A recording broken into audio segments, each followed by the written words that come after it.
Hello and welcome to our icebreaker. So I will do the icebreaker first so that you can get to know me a little bit better. But before that, let me tell you a little bit about how this is going to go down. So I'm going to give you a couple of prompt questions that you need to respond to in a video, be it a screencast, an iMovie, however you construct it. And then you need to post this movie or film or video that you created onto the discussion board.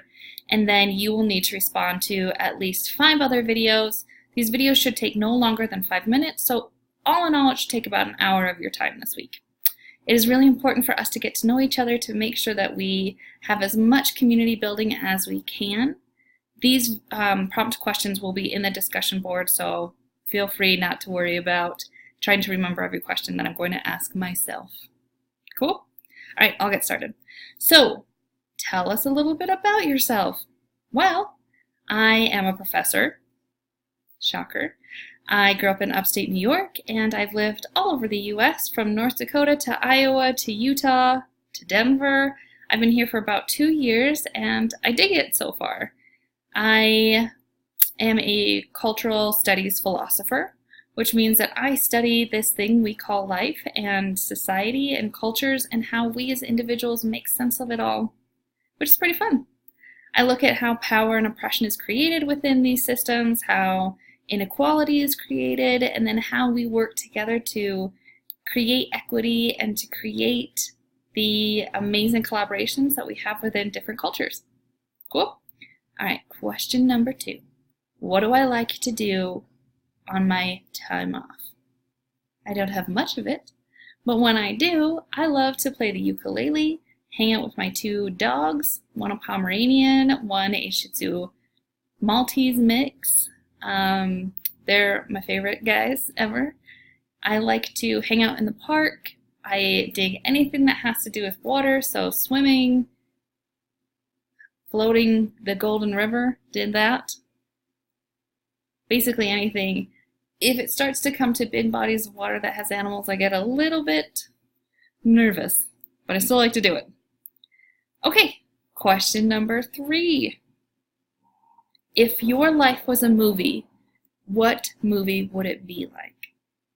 Well, for me, if I could choose, ideally it would be like a Wes Anderson film. Very artistic, very beautiful. Unfortunately, it's not like that all the time. So I guess I would also say the new movie Sisters is kind of really more what my life is like than anything else. I have a sister who is very much like Tina Fey. I tend to be more like Amy Poehler in that film, but still, that's pretty much what my life is like. And then, what is my favorite music? I like all sorts of music. All sorts. But I think my favorite would be neo-soul, conscious rap, underground hip-hop, i.e. like Mos Def. Erykah Badu is my queen. I love her so much. New album drops today, which is the day I'm recording this. So it is the 13th of May. Anyway, great albums. Yeah, so that's pretty much about as much of that. I also like alternative or indie. I really dig The National. Totally love The National. And James Blake. I really like James Blake as well. And then my last question is, what is one word that would sum you up? Which is a hard one. For me, I want to say the word that would best sum me up is determined. I guess that would be the best. Or resilient. Anyway, so those are my questions. I am so excited to watch each and every one of your videos and get to know more about each of us. Have a great time doing this and try to make some new friends. All right, I'll see you in the next video.